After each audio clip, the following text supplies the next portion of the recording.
Isang batang babae na may kapansanan sa pandinig ang binisita ng Birheng Maria at biglang nakarinig, nakapagsalita at nakapagpagaling ng may sakit. Habang dumadagsa ang mga tao upang saksihan ang kanyang mga himala, nagsimula ang mga nakakatakot na pangyayari. Ang mga ito ba ay totoong himala o isang bagay ng kadiliman? Maligayang pagbabalik sa Cinema Recap. Ngayon ay ibubuod natin ang isang American supernatural horror film na pinamagatang The Unholy. Nagbukas ang pelikula noong 1845 mula sa pananaw ng isang dalaga.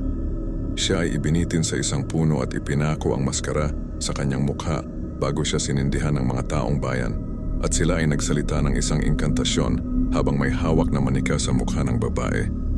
Ang kanyang sunog na bangkay ay naiwang nakabitin sa puno pagkalipas ng ilang oras. Sa kasalukuyang panahon sa bayan ng Boston, Massachusetts, ang disgrasyadong mamamahayag na si Jerry Fenn ay nakatanggap ng tip sa kung anong nangyayari sa malapit. Nagtanong siya ng mga detalye at nag-imbestiga dahil inakala ng isang magsasaka na ang kanyang baka ay minarkahan ng mga satanista. Ngunit naisip ni Gary na ang anak lang na lalaki ang nagpinta ng logo ng Metallica. Pagkatapos ay pumunta si Father Hagan doon at hiniling sa lalaki na alisin ang baka palayo sa ari-arian ng simbahan. Pagkatapos nang magsimula siyang umalis mula roon, narinig niya ang isang bulong na tumawag sa kanya sa isang malapit na puno, kung saan nakita niya ang isang sunog na manika tulad ng nakita sa huling eksena na may nakaukit na petsa ng Pebrero 31, 1845. Pagkatapos ay tinapakan niya ang ulo ng manika at binasag ito. Kumuha siya ng ilang larawan ng lalaking iyon kasama ang manika at baka para makagawa siya ng kwento. Sa kanyang paglabas ng bayan noong gabing iyon, nagmaneho siya at lumihis sa kalsada nang makita niya ang isang dalagang si Alice Paget sa gitna ng kalsada. Dahil dito nawalan siya ng kontrol at huminto ang kanyang sasakyan matapos tumama sa puno. Pagkatapos ay nakita niya itong pumasok sa loob ng kagubatan at nagsimula siyang sumunod sa kanya. Lumapit siya sa punong pinuntahan kanina ni Jerry at may binulong bago nawalan ng malay. Pagkatapos ay dinala niya siya sa tahanan ni Padre Hagan na tiyuhin ni Alice. Tinawag niya si Dr. Natalie Gates at nalaman na si Alice ay pipi at bingi. Habang nakikipag-usap kay Natalie sa labas, sinabi ni Jerry na narinig niya itong nagsalita, na sinabi ni Natalie na hindi ito posible dahil mayroon itong congenital cholesteatoma, kaya hindi siya makapagsalita mula pagkabata. Pagkatapos ay ibinaba niya siya sa isang hotel at umalis doon. Si Jerry ay nanatili sa paligid ng Banfield sa potensyal na makakuha ng isang kwento na may relihiyosong anggulo para sa kanyang employer. Pumunta siya sa simbahan kung saan nangangaral si Hagan at sa panahon ng sermon, narinig ni Alice na may bumubulong sa kanyang pangalan. Pagkatapos ay tumayo siya at nagsimulang maglakad palabas. Lahat ng mga tao ay nagsimulang sumunod sa kanya at siya ay huminto malapit sa puno kung saan siya nakakita ng isang espiritu. Pagkaraang tumayo doon saglit, muling nagsalita si Alice na ikinagulat ng lahat. Sinabi niya na narinig niya ang boses ni Mary mismo na humiling sa pamamagitan ni Alice na bumalik ang lahat sa puno kinabukasan. Pagkatapos ay nagsagawa si Natalie ng ilang lab test kay Alice na nagpapatunay na nakakarinig at nakakapagsalita na siya ng maayos. Sa kabilang banda, nagulat si Jerry sa kanyang dating amo, si Monica Slade, at sinabi sa kanya na mayroon siyang kwento na isang himala na nakita niya mismo ng kanyang mga mata. Ipinaalala niya sa kanya na siya ay tinanggal dahil sa pekeng kwento at ayaw niyang marinig kung ano ang sasabihin nito. Sa gabi kung kailan natutulog si Jerry, nanaginip siya kung saan isang multo na babae ang bumangon mula sa malapit na sapa at gumapang palabas. Pagkatapos ay bumagsak ang isang patak ng tubig sa kanyang ulo kung saan siya ay bumangon at nakita na may tulo sa kisame sa itaas niya. Kinabukasan, bumalik ang mga taong bayan sa puno upang tingnan kung may isa pang milagrong magagawa. Ngunit lumabas si Padre Hagan at sinabing hiniling niya kay Alice na manatili sa loob. Sa palagay niya ay medyo nakakapagod ang lahat para sa kanya, kaya walang mangyayari ngayon. Ang lahat ay labis na nalungkot pagkatapos marinig ito, ngunit pagkatapos ay lumabas si Alice at lumapit sa punong iyon, kung saan nakarinig siya ng ilang bulungan at nakita si Mary. Lumapit siya sa isang batang lalaki na lumpo, si Toby Walsh. Si Alice ay nagsalita para kay Mary at sinabihan si Toby na maglakad. Sa pagkamangha ng lahat, ang bata ay tumayo sa kanyang mga paa at nagsimulang maglakad. at sinimula ng lahat na ituring itong isang himala ni Maria. Itinala ni Gary ang pangyayari at nagsimulang magdasal ang lahat kay Maria, ngunit sa loob ng simbahan, lumitaw ang estatwa ni Birheng Maria na umiiyak ng dugo. Pagkatapos nito, ang balita ng himala ay ipinalabas sa TV.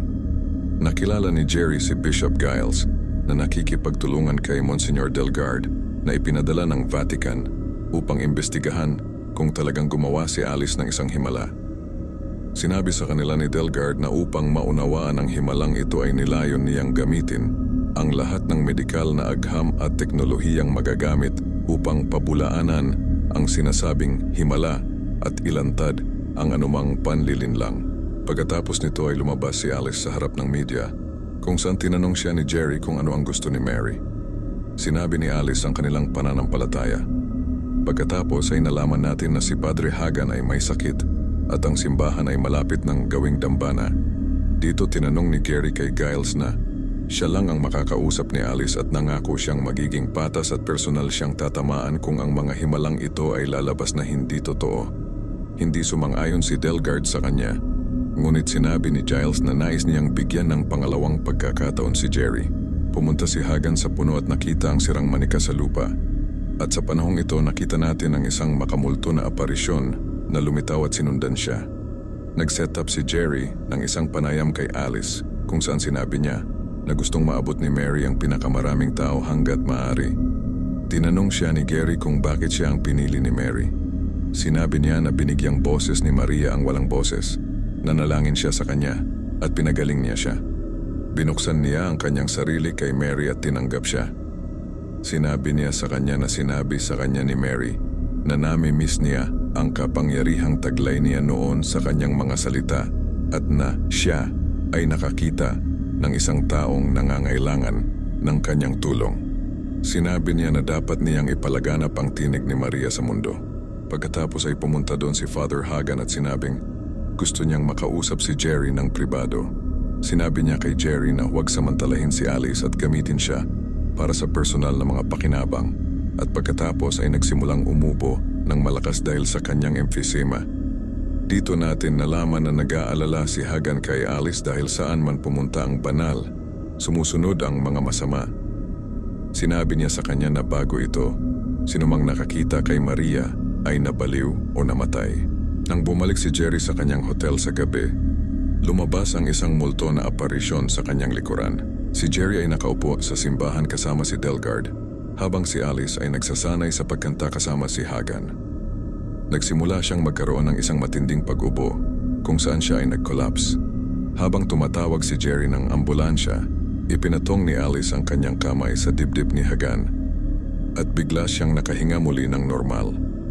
Parehong nagulat sina Delgard at Jerry nang makita ito. Nakita ni Hagan ang isang multo sa likod ni Alice. Kalaunan ay nag-x-ray si Natalie para kay Hagan at ikinumpara ito sa isa nung nakaraan at sinabi sa kanila na siya ay gumaling na ngayon. Pagkatapos ay nagtanong si Jerry tungkol kay Toby, kung saan sinabi niya sa kanya na walang lunas para sa kanyang sakit.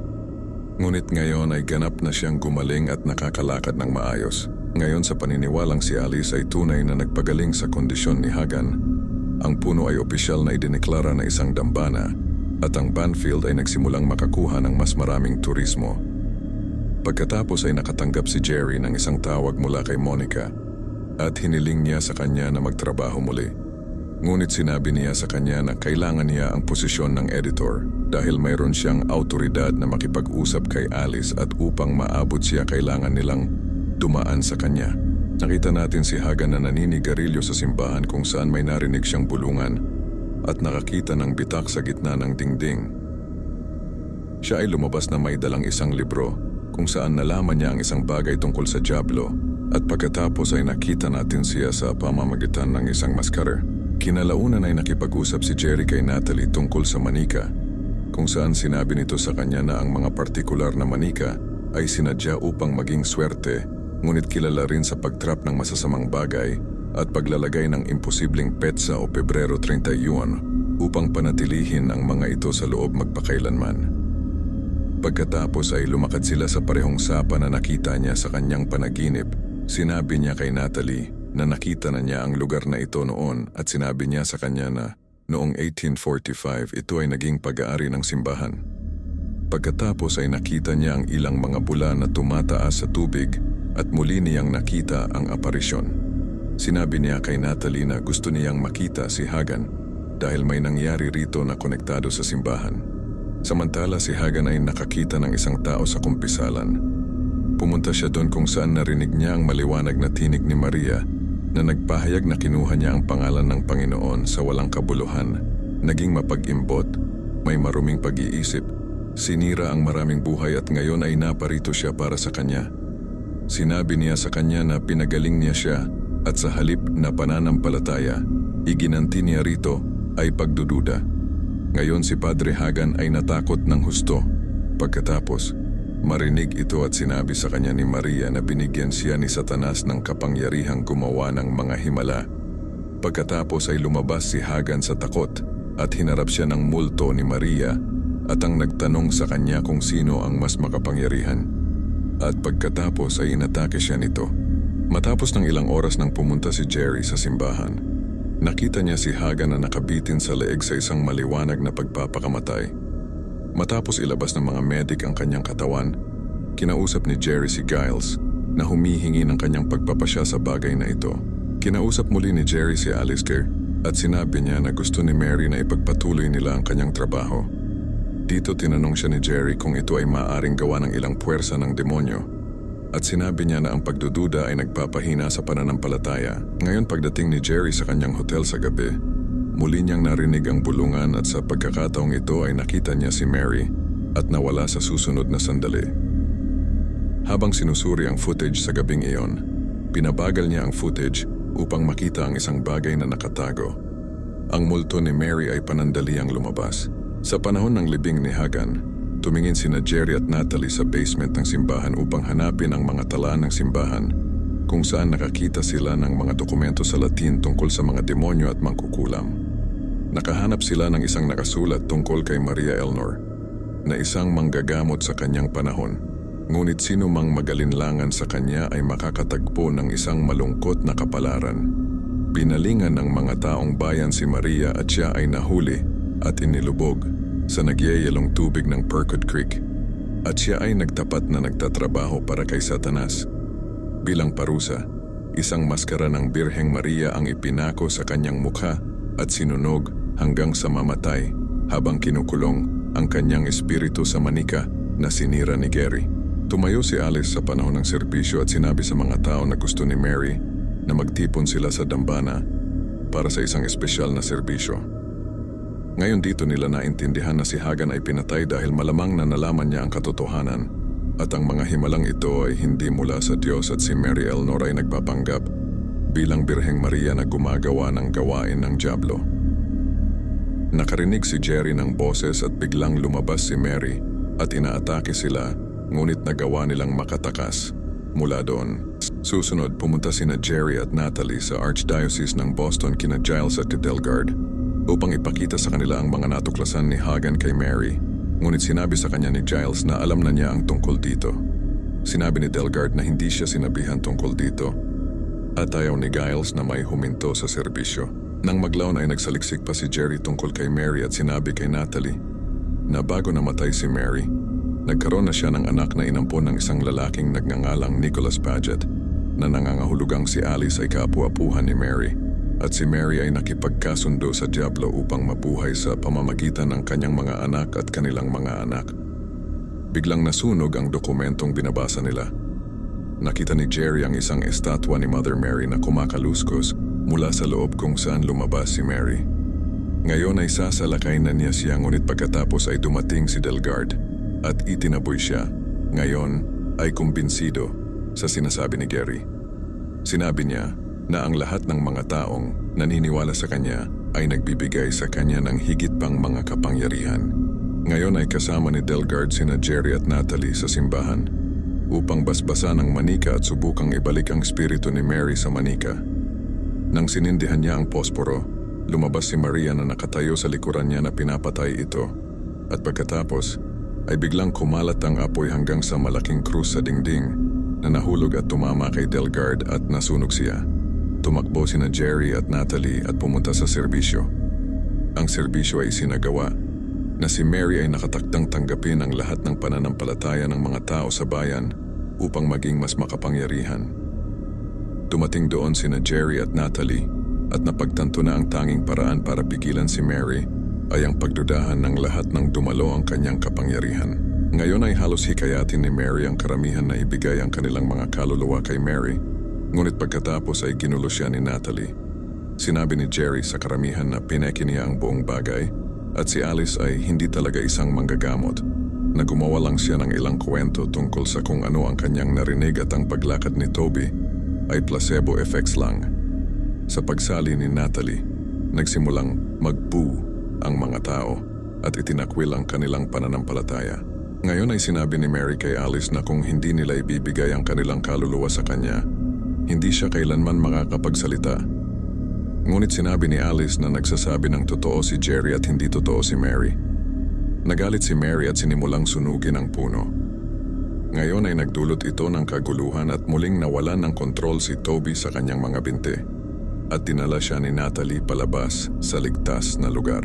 Pagkatapos ay nakita ni Giles na lumabas si Mary sa nasusunog na punong yon. Lumapit sa kanya at tinanggal ang kanyang maskara. Sinubukan niyang supilin siya, ngunit idiniin ni Mary ang kanyang kamay sa kanyang dibdib at naabo siya.